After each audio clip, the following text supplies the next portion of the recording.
Қайырлы күн, құрметті кітап сүйер қауым. Мен аудандық орталық модельді кітапханасының аға библиографы Іңкәр Қанатқызы.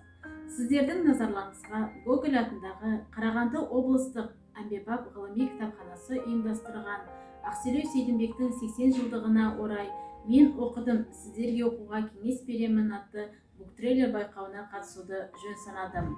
Осыған орай сіздердің назарларыңызға "Қыз ұзатқанда" повесін ұсынамын. Ақселеу Сейдімбек сан қырлы тұлға еді. Тырнақалды шығармаларының бірі "Қыз ұзатқанда". "Қыз ұзатқанда" елді мекеннің ескі атауы Күмісбұлақ. Повесть Мұса Ақсақалдың әңгімесімен өрбиді. "Қыз ұзатқандағы" жалғыз түп теректің мәні: өмірден өксігін тыя алмай, көз жасын ішке жұтып өткен қос жүректің артында қалған белгісі. Күмісбұлақта ең дәулетті Боздақ байдың тіршілігі.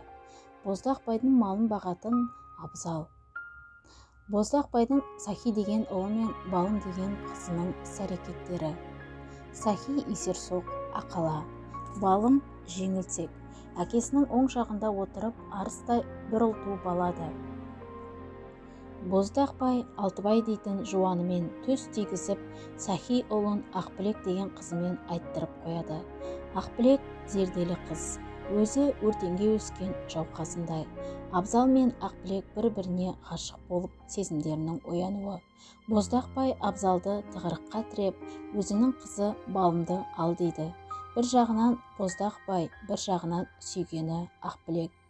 Повестте ұлы сезім махаббаттың құдіреті көрсетіледі.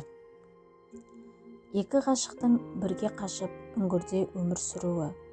Ақбілектің аяғы ауыр болып, Абзал екеуі ауылдарына оралады. Бұл жағдайдың арты Абзал мен Сахидің өліміне әкеліп соғады.